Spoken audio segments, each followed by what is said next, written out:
Biden and the Democrats are desperate, and their desperation is playing right into President Trump's hands. We're going to find out precisely why the Democrats are so panicked and why that hysteria is only serving to guarantee that their worst nightmare is about to come true. You are not going to want to miss this.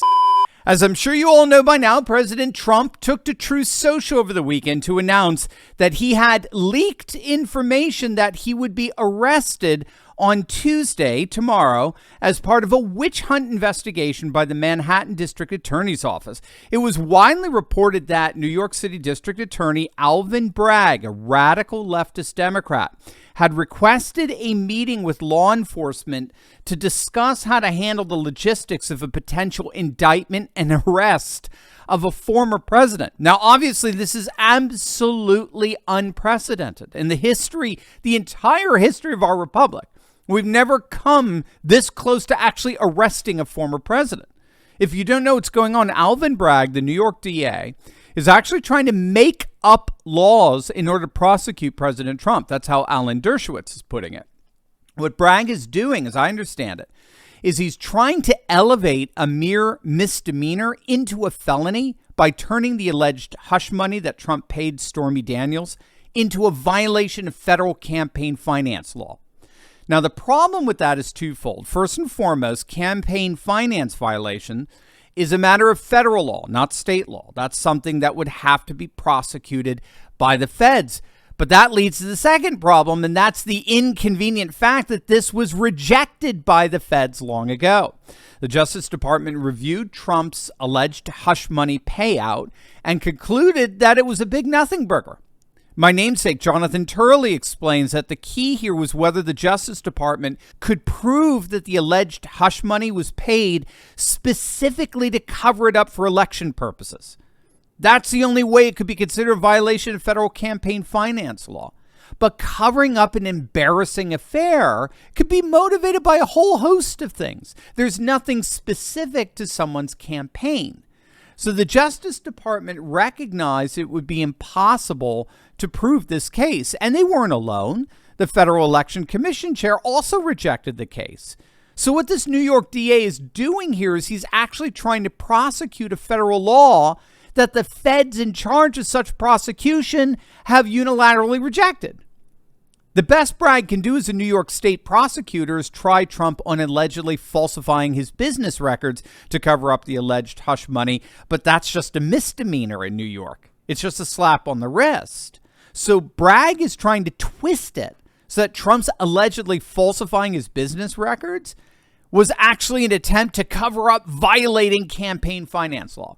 So Dershowitz is saying that a state DA can't do that. You can't combine federal and state statutes, especially when federal prosecutors previously reviewed the case and said there was nothing there.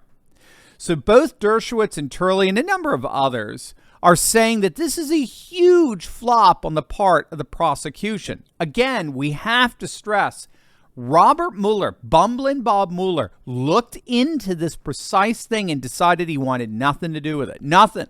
He could have pursued it, and he didn't because it's the biggest nothing burger on the planet. And Democrats may be having second thoughts on all of this. Business Insider's reporting that they may be holding off on an indictment. Apparently, there were reports of another witness that needs to be interviewed by Manhattan grand jury, and that everything is on hold until that happens, like it's going to make any difference.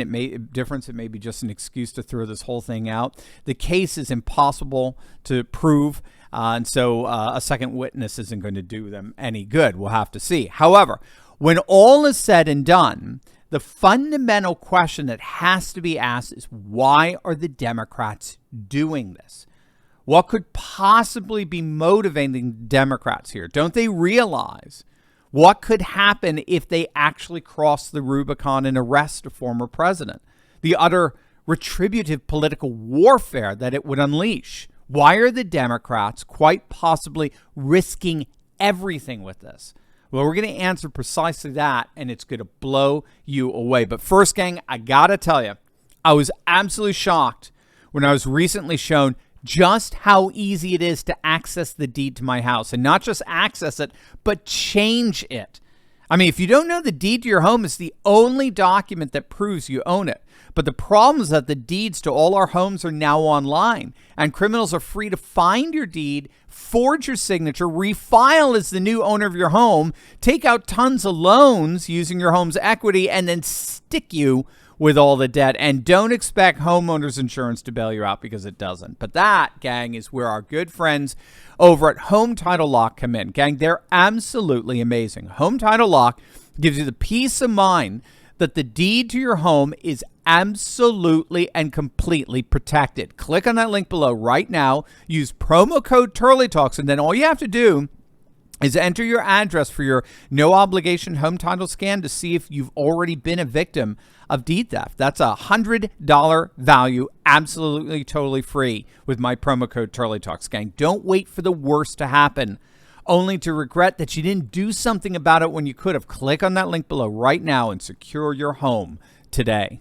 Take a look at this, gang. This is President Trump over the weekend getting a standing ovation at the NCAA wrestling tournament in Tulsa, Oklahoma.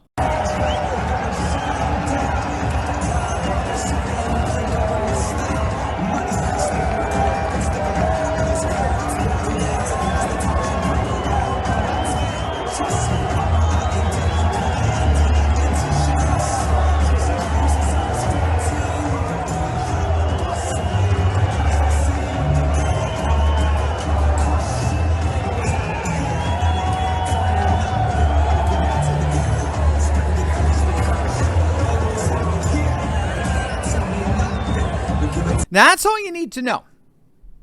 That's all you did. Contrary to the narrative that you hear 24/7 from the lying legacy media, Donald Trump not only remains very popular, he's absolutely crushing Biden in the polls. Moreover, the House committees are closing in on Biden. We're talking the whole Biden family here. We're talking Joe, we're talking Hunter, we're talking Biden's brother. Ukraine is crumbling as we speak. Bakhmut is falling. And President Xi is meeting with President Putin to basically formalize the end, the defeat, the collapse of the liberal world order that Biden has desperately been trying to hold on to these last 12 months. And he needs to change the subject. He needs to drive the China payoff scandal and the Ukraine debacle off the front page and turn attention away from his corruption and his incompetence to something else. In other words, Biden and the Democrats are desperate. They're absolutely desperate. They recognize Trump is rising and they're falling, and they need to do everything they possibly can to change the narrative. So now New York is indicting Trump. The problem is that even milquetoast Republicans are pushing back against this. House Speaker Kevin McCarthy is recognizing that arresting a former president is a crossing of the Rubicon that he won't stand for. He tweeted out, "Here we go again, an outrageous abuse of power by a radical DA who lets violent criminals walk as he pursues political vengeance against President Trump. I'm directing relevant committees to immediately investigate if federal funds are being used to subvert our democracy by interfering in elections with politically motivated prosecutions." Now, that's exactly what Marjorie Taylor Greene is promising as well. She tweeted out, quote, "This is what they do in communist countries to destroy their political opponents. Republicans in Congress must subpoena these communists and end this. We have the power to do it, and we also have the power to defund their salaries and departments. Enough of this." So do you see what's happening here? The Democrats are themselves realizing their worst nightmare. The whole of the GOP is beginning to rally and unite around Trump. That's ultimately what the Democrats' desperation is amounting to. And when Trump crushes them in 2024, they'll only have themselves to blame. As always, make sure to smack that bell and subscribe button. You'll definitely want to check out my latest video on a political earthquake in Europe as Dutch farmer protesters score a massive election victory. You're not going to want to miss it, so make sure to click on that link. Where is it? It's right over there. Click on that link, and I'll see you over there. God bless.